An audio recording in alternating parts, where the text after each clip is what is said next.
Hello students, in previous lecture we talked about the classification of polymers based on availability of sources and types of monomer.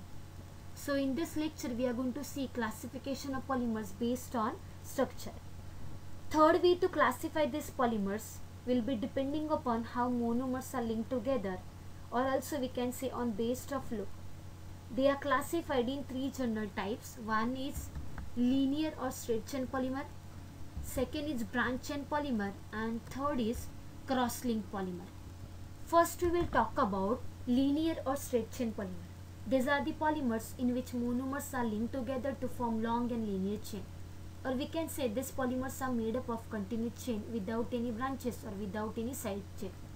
Now you can see in this example how monomers are linked together to form long and linear chain without any branches. These linear chains are always closely packed in space.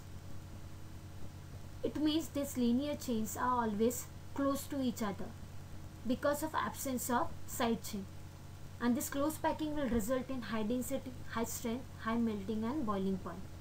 The another image will help you to understand the look of linear polymer.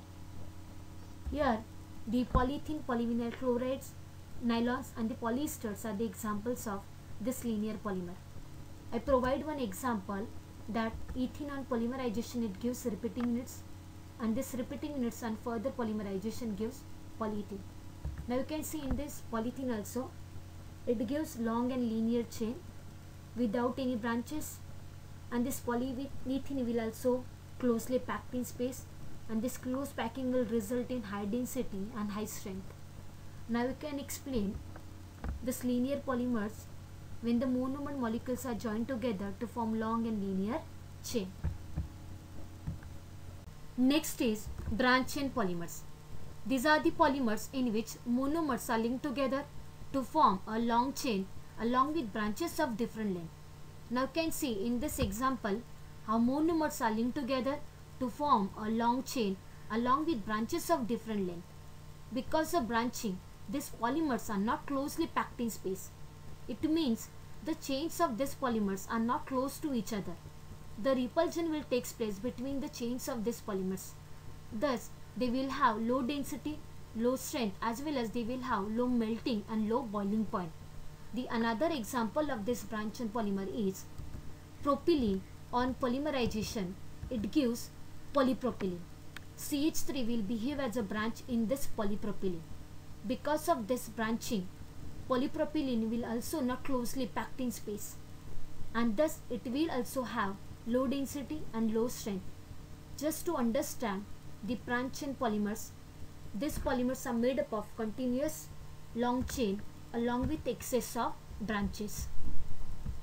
Next is cross-linked polymers.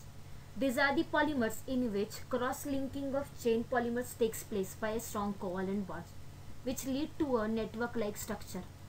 Now you can see in this example how monomer units are cross-linked together to form a three-dimensional network-like structure. Because of this cross-linking, these polymers are expected to be quite hard, rigid and brittle in nature. Another examples of this cross-linked polymers are bakelite and melamine. Three-dimensional network-like structure of bakelite is here. Now you can explain this cross-linked polymers are, these are the polymers in which monomer units are cross-linked together to form a three-dimensional network-like structure. Now we will focus on classification of polymers based on mode of polymerization.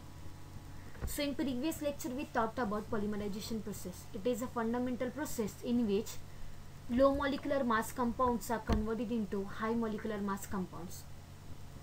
So on basis of type of reactions taking place between the monomers, there are the different modes of polymerizations are there. One is addition polymerization, second is condensation polymerization, and third is ring opening polymerization. First we will talk about addition polymerization. In this process, formation of polymer takes place by addition of unsaturated monomers without loss of small molecules like water, alcohol, hydrogen chloride and ammonia. These are the small molecules. In addition polymerization, one bond is break and another bond is formed because of presence of unsaturated monomers which contain pi bond indent structure. In addition polymerization, polymer has same elemental composition as that of original monomer. Orlon, Teflon, polyvinyl chloride and polythene, these are the examples of addition polymerization. We will try to explain this addition polymerization with the help of different examples. Now you can see vinyl cyanide on polymerization, it gives Orlon. Formation of Orlon takes place without loss of any small molecules. You can see in this example, the formation of Orlon takes place without loss of any water molecule or the alcohol. And the pi bond which is present in the vinyl cyanide, it breaks. Means one bond is break and other bond is formed in polymers. The Orlon has same elemental composition as that of vinyl cyanide. Now you can see in another example, tetrafluoroethylene on polymerization, it gives Teflon. This Teflon formation takes place without loss of small molecule, pi bond break, and the Teflon has same elemental composition as that of tetrafluoroethylene. In both these examples, same kind of monomers used, and therefore these are the examples of homopolymer. And we can explain the most of the examples of homopolymers will come under addition polymerization. Now on basis of this, we can say addition polymerization is a process of formation of polymer by addition of monomers without loss of small molecules. Next is condensation polymerization. The formation of polymer takes place from polyfunctional monomers with the elimination of small molecules is called as condensation polymerization. Now you can see we take two different monomers. One is hexamethylene diamine and the other one is adipic acid. Both are polyfunctional monomers. We call them polyfunctional because these two monomers are containing different functional groups. These two monomers on condensation, it eliminated water molecule and to form a amide linkage and gives nylon 6,6. Now you can see in this example, the OH from adipic acid and H from the hexamethylene diamine, we eliminate it in a form of water molecule and to form a nylon 6,6. Now we can explain this condensation polymerization in other way also. These polymers are formed by combination of two monomers by elimination of small molecules like water, alcohol, ammonia and HCl. The another example of condensation polymerization is here. In this reaction, alcoholic OH in ethylene glycol is condensed with carboxylic group in terephthalic acid to eliminate a water molecule and to form a ester linkage. On basis of this, we can explain the condensation polymerization is combination of different monomers with elimination of small molecules. The third type of polymerization is ring opening polymerization. In this process, the cyclic compounds polymerize to give a long chain and therefore they will be called as ring opening polymerization. This we will explain with the help of nylon 6. Nylon 6 is obtained from E-caprolactam.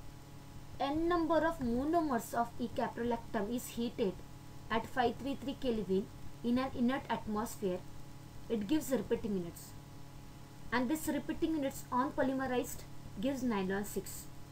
Nylon 6 has same elemental composition as that of E-caprolactam. It means E-caprolactam undergoes ring opening, gives nylon 6 as a long chain.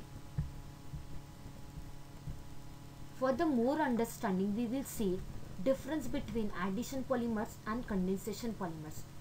In addition polymers, polymer has same elemental composition as that of starting monomer. But in case of condensation polymers, polymer has different elemental composition as that of starting monomers. In addition polymers, nothing is lost during polymerization. But in case of condensation polymers, small molecules are lost during polymerization. In addition polymers, involve only one type of monomers, but in case of condensation polymers involve different monomers. In addition polymers, monomers are generally unsaturated compounds, but in case of condensation polymers, monomers are generally contain two functional groups. Examples of addition polymers are polyethylene, polyvinyl chloride, allulose and Teflon. And the examples of these condensation polymers are nylon 66, terylene and bakelite.